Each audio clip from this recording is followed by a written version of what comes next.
हिंदी में यूपीएससी की तैयारी से संबंधित प्रोग्राम्स को देखने के लिए सब्सक्राइब करें स्टडी IQIAS हिंदी। हेलो दोस्तों, स्टडी IQIAS हिंदी में आप सबका स्वागत है। दोस्तों, कुछ दिनों पहले मैंने दो वीडियोस किए थे। एक वीडियो जो था वो था उत्तराखंड में धर्म परिवर्तन को लेके, दूसरा राजस्थान में धर्म परिवर्तन को लेकर था। और दोनों में जो सबसे इंपॉर्टेंट और महत्वपूर्ण बात थी वो ये कि धर्म परिवर्तन को लेकर सरकारें बहुत सख्त थी कि मतलब जो धर्म परिवर्तन की बात हो रही है इसको हम यूं ही, जो जबरन धर्म परिवर्तन की बात हो रही है उसको हम यूं ही नहीं जाने देंगे। मतलब उस पर कड़ी से कड़ी सजा, यहां तक कि आजीवन कारावास, 20 से 50 लाख रुपए तक का जो जुर्माना है वो सब उसमें जोड़ा गया था। अब बात ये हुई कि अगर आप मेरे पीछे आर्टिकल देखें तो यहाँ पे जो चीफ जस्टिस है गवई साहब, उन्होंने पूछा है कि कौन तय करेगा, लिखा है ना कि top court asked who will decide that the religious conversation decideful. धोखाधड़ी है ये कौन डिसाइड करेगा? क्यों? क्योंकि कई सारे मुद्दों में ऐसा कहा जा रहा है, देखा जा रहा है, सुना जा रहा है कि जिन लोगों ने खुद से भी धर्म परिवर्तन किया, मतलब जिनका मन भी था धर्म परिवर्तन कराने का, उसको भी ये कहा गया कि ये धोखाधड़ी के हिसाब से धर्म परिवर्तन किया गया। तो थोड़ा इसी पे डीप डाउन करेंगे, इसी पे हम लोग बात करेंगे। क्योंकि देखिए यहाँ पे देख लीजिए, some petitioners have opposed the validity of anti-religion conversion laws across 10 states, जो 10 स्टेट हैं, ठीक है। जैसे अगर मैं बात करूं तो राजस्थान है, उत्तराखंड है, उत्तर प्रदेश है, मध्य प्रदेश है, हिमाचल प्रदेश है, इन सभी प्रदेशों में कड़े धर्म परिवर्तन कानून है और बड़ी बड़ी सजाएं हैं। मैं पहले भी इसकी बात कर चुका हूं। तो लगातार इसका जो विरोध हो रहा है, इस पे अगर आप देखेंगे तो लिखा है कि सम पेटिशनर्स, तो कुछ लोगों ने कहा कि जो धर्म परिवर्तन के नाम पे कई बार ऐसे लोग भी हैं कुछ जो चाहते हैं कि चलो धर्म परिवर्तन हो जाए। हालांकि बड़ी संख्या में ऐसे लोग हैं, बाकायदा रिसर्च से भी पता चला कि बड़ी संख्या में ऐसे लोग हैं जो दरअसल किसी दबाव में, चाहे वो आर्थिक हो, राजनीतिक हो, सामाजिक हो, बहुत सारे दबाव में आके वो धर्म परिवर्तन करा लेते हैं। तो इस पे ही जो क्या कहते हैं चीफ जस्टिस है गवई साहब, उन्होंने कहा कि ये डिसाइड कौन करेगा। तो इस पे थोड़ी सी बात कर लेते हैं, थोड़ी सी, ठीक है। तो है क्या मुद्दा, अगर हम देखें तो आप अगर बात करेंगे राजस्थान की, आप बात करेंगे उत्तराखंड की, हम बात करते हैं यूपी की, उत्तर प्रदेश की, ठीक है, हम बात करते हैं हिमाचल प्रदेश की, ठीक है, हम बात करें हिमाचल प्रदेश की, या हम बात करें गुजरात, छत्तीसगढ़, हरियाणा, गुजरात, छत्तीसगढ़, हरियाणा, इन सभी जगहों पे अगर आप देखेंगे तो और भी है, मतलब टोटल 10 स्टेट्स की बात की गई थी जो पिटीशन है। इन स्टेट्स में जो एंटी कन्वर्जन लॉ है उनमें कड़ी सजाएं, ठीक है। जैसे अगर मैं बात करूं तो, अगर कड़ी सजाओं की बात करूं तो 20 लाख से लेके 50 लाख रुपए तक का जुर्माना यहाँ पे है, ठीक है। आजीवन कारावास तक की सजा है। जैसे अगर मैंने लेटेस्ट जो किया हुआ था, अगर आपने राजस्थान वाला वीडियो देखा होगा जिसको बहुत सारे स्टूडेंट्स ने लाइक भी किया, उसमें मैंने इस बात पे बात की है कि जबरन अगर धर्म परिवर्तन हो रहा है सामूहिक स्तर पे तो आजीवन कारावास की बात की गई है। आजीवन कारावास उसमें दिया जाएगा, इसकी बात की गई है उस विधेयक में, वो पारित भी हो गया, राजस्थान ने उसको पारित कर दिया है।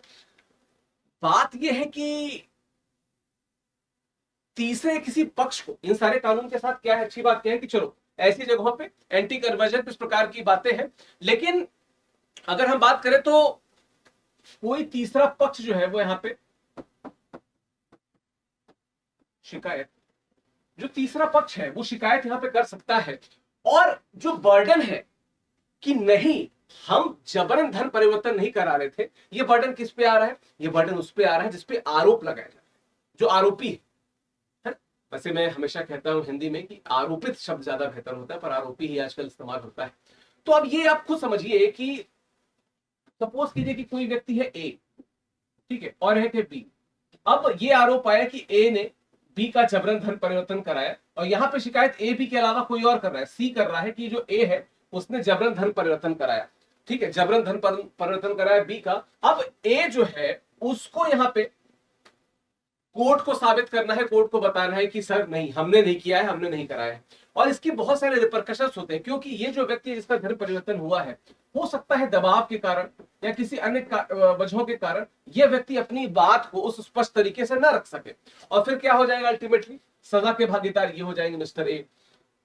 और मैं आपको बताता चलूं कि बहुत जगहों पे हमने ये भी देखा कि जो धर्म परिवर्तन के अनुष्ठान होते हैं बड़े स्तर पे होते हैं, तो धर्म परिवर्तन के अनुष्ठान तो पहले से होते हैं देश में। ऐसे में जबरन धर्म परिवर्तन की बात कब की गई, तब की गई जब देखा गया कि कहीं पे गरीबी अगर है तो वहां पे गरीबी मिटा देंगे, रोजगार दे देंगे, इस प्रकार के लालचों के साथ में इसकी बात की गई। तो यहाँ पे जो सबसे बड़ी बात क्या है, ये जो दबाव की बात है, दबाव की बात, ये दबाव सबसे केंद्र में रखा गया कि इस कारण, इस दबाव के कारण जो अमुक व्यक्ति है, जैसे यहाँ पे एग्जांपल मैंने बी का दिया, इसने धर्म परिवर्तन करा लिया, और इसी को केंद्र में रख के सभी सजाओं का, जितनी भी सजा है, सभी सजाओं का प्रावधान किया गया है। और इस प्रकार की बातें यहाँ पे की गई कि भाई कोई थर्ड पर्सन भी आके यहाँ पे बात रख सकता है अपनी, ठीक है। अच्छा, मैंने भी बताया कि सबूत का बोझ है। अच्छा, एक और चीज क्या है कि तीसरी बात क्या है कि सपोज करो कि अगर ये व्यक्ति जमानत की बात करना चाहते हैं, अगर ये जमानत लेना चाहता है, तो जमानत की जो कानून है वो इतने सख्त है, जमानत के कानून इतने सख्त है कि जैसे यूएपीए का आपने नाम सुना होगा, मैंने यूएपीए पे वीडियो किया हुआ, ठीक है। यूएपीए का अगर आपने नाम सुना होगा, तो यूएपीए में जितनी जमानत सख्त है उतनी ही सख्त यहाँ पे। इसका मतलब क्या है कि कहीं ना कहीं कुछ बिंदु ऐसे हैं, ठीक है, कुछ बिंदु ऐसे हैं जिन पे बात की जानी चाहिए, ठीक है। और कहीं ना कहीं इसी मामले को लेके जो गवई साहब है वो थोड़े सीरियस है कि कौन डिसाइड करेगा कि धोखाधड़ी है, कौन डिसाइड करेगा धोखाधड़ी नहीं है। अच्छा, सरकार का क्या तर्क है, सरकार ने क्या कहा कि कानून क्यों बनाए हैं, इसको थोड़ा शॉर्ट में देख लेते हैं। सरकार ने क्या कहा कि हमने धर्म की रक्षा के लिए, है ना, धर्म की रक्षा के लिए सरकार ने कहा कि हमने धर्म की रक्षा के लिए कानून बनाए। उसके अलावा सरकार क्या कह रही है, सरकार कह रही है कि जो बहुत ऐसे मासूम लोग हैं जिनके साथ धोखाधड़ी होती है, ठीक है, जिनके साथ धोखाधड़ी होती है, तो धोखाधड़ी से बचाव के लिए हमने ये कानून लाए हैं, तो धोखाधड़ी से बचाव हो जाएगा, ठीक है। इसके अलावा अगर हम बात करें तो सर क्या कहता है, सामाजिक व्यवस्था न बदले,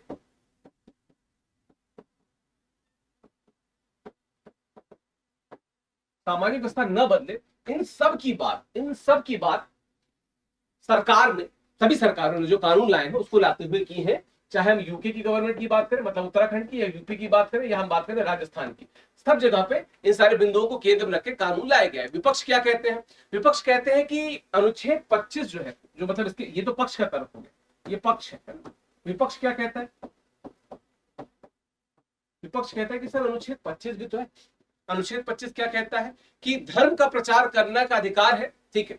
मतलब इसके धर्मांतरण के विपक्ष में जो है कि धर्म का प्रचार करने का अधिकार है, धर्मांतरण कराने का, जबरन धर्मांतरण कराने का अधिकार नहीं है। हालांकि इसकी परिभाषा को लेकर अक्सर बहुत बहसें होती रहती है, उस बहस पे बाद में कभी जाएंगे। हालांकि अगर आप मेरे राजस्थान और उत्तराखंड वाले वीडियो देखेंगे तो उसमें मैंने इस बिंदु पे बात की है, ठीक है। अच्छा, थोड़ा सा और अगर डिटेल में जाए, कुछ और बिंदु की अगर हम बात करें इसके आगे फर्दर, अगर हम इसकी बात करें तो क्या है कि अनुच्छेद 25 को, जिसकी बार बार बात हो रही, थोड़ा सा अगर अनुच्छेद 25 की बात करें तो अनुच्छेद 25 क्या कहता है, अनुच्छेद 25 क्या कहता है कि आप स्वतंत्र रूप से किसी भी धर्म को मान सकते हैं, ठीक, किसी भी धर्म का अभ्यास कर सकते हैं, स्वतंत्र रूप से, ध्यान रखिएगा बड़ा शब्द क्या है, स्वतंत्र, ठीक है। स्वतंत्र रूप से आप किसी भी धर्म को मान सकते हैं, उसका अभ्यास कर सकते हैं, ठीक है, ठीक है। उसके अलावा आप उसका प्रचार कर सकते हैं, आप उसका प्रचार कर सकते हैं। और अगर हम इसको और फर्दर करें तो क्या है कि आप धर्म का अभ्यास कर सकते हैं, धर्म का अभ्यास कर सकते हैं। इस प्रकार की कई सारी बातें यहाँ पे दी हुई हैं, और इन्हीं बातों का कई बार ऐसा लगता है कि बेवजह फायदा उठाया जाता है, चीज दिक्कतें आ जाती हैं। जैसे क्या कि अब इसके खिलाफ हमने कानून बना दिया, और बहुत से लोगों का कहना है कि ये जो कानून है जो इन चीजों को प्रोटेक्ट कर रहा है, ध्यान रखिएगा, वो कानून जो है, जैसे धर्मांतरण विरोधी जो कानून है, ऐसे लोग, बहुत से लोग कहते हैं कि इसमें निष्पक्षता का अभाव है।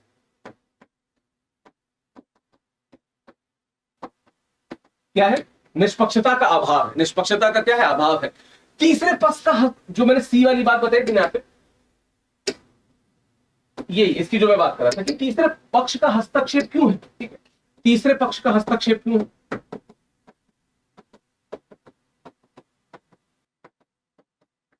तीसरे पक्ष का हस्तक्षेप क्यों है, ठीक है। इस प्रकार की बातें लगातार, और फिर उसके बाद बहुत से लोगों का कहना है कि भाई जो अनुच्छेद 25 है इसका हनन है। अनुच्छेद 25 में जिस प्रकार से दिया गया है उस प्रकार से भी पालन करने पे कई बार क्या होता है, सामाजिक रूप से, सामाजिक रूप से इस बात को धर्मांतरण और जबरन धर्मांतरण के डायरेक्शन में दे दिया। ठीक है, खैर पिटीशन ने पिटीशन रखी, गवई साहब ने अपनी बात रखी। भविष्य में सरकारें और पार्लियामेंट तय करेंगे कि वास्तविकता में धोखाधड़ी है, ये कौन तय करेगा। हो सकता है कोई महिलाएं तय की जाए कि इसके बाबत इसके अगर क्या कहते हैं हम, अगर होगा तो हम धोखाधड़ी मानेंगे वरना नहीं मानेंगे। ठीक है, तो अब इस मुद्दे का जो संज्ञान हो, बस उसके आगे मैं एक कुछ बातें बताता चलूं कि चूंकि जिस समय आप इस वीडियो को देख रहे हैं उस समय स्टडी IQ में आप मिशन सक्सेस सेल चल रही है। ठीक है, और ये सेल जो है ये चलेगी कब, ये चलेगी 20 तारीख तक, 20 सितंबर तक चलेगी। इस दौरान अगर आप मेरा कोड यानी कि विकास टाइप का प्रयोग करते हैं तो आपको अधिकतम डिस्काउंट मिलेगा हमारे सभी बैचेस में। ठीक है, 26, 27, 28 किसी भी बैच के लिए आप जाने चाहते हैं यू कैन गो इट, ये चाहे इंग्लिश में हो, हिंदी में हो, इंग्लिश में हो, विकास टाइप कोड से डिस्काउंट मिलेगा। मैं पहले भी बता चुका हूं, प्लीज एक बार स्टडी IQ की वेबसाइट जाके आप देखिएगा कि PRP क्या है, MRP क्या है, SIP क्या है, SIM क्या है ना, IGP क्या है, इनको देखिए। ये चीजें आपको उद्बोधित करेंगी इस उद्बोधन की तरफ जहां पे आप UPSC में सफलता में अपना नाम पा सकते हैं, लिस्ट में अपना नाम प्राप्त कर सकते हैं। ठीक है, बात करें इसके आगे की, अगर हम इसके आगे की बात करें, एक मिनट, हिंदी साहित्य के साथ भी सेम चीज है। हिंदी साहित्य में चूंकि मिशन सक्सेस सेल चल रही है तो आप हिंदी साहित्य के मिशन सक्सेस सेल में आप ज्वाइन कर सकते हैं। और ये जो बैच है, जो नया बैच है हिंदी साहित्य का, ये 25 सितंबर से शुरू हो रहा है और 20 तारीख तक सेल चलेगी। तो इस दौरान इस बैच जो तुलसीदास से शुरू हो रहा है आप अधिकतम डिस्काउंट प्राप्त कर सकते हैं। डिटेल आपको हमारी वेबसाइट पे मिल जाएगी। ठीक है, बाकी मैं अपने टेलीग्राम का लिंक दे देता हूँ, यहाँ पे आप प्रतिज्ञा बैच से जुड़ी बातें आप मुझसे पूछ सकते हैं। मेरा टेलीग्राम ऐप स्कैन करके जुड़ सकते हैं और अगर आप चाहें तो मुझे vikas.singh@studiiq.com पे मुझे मेल भी कर सकते हैं। एक मिनट, स्टडी IQ IAS, आपका सिलेक्शन हमारा मिशन।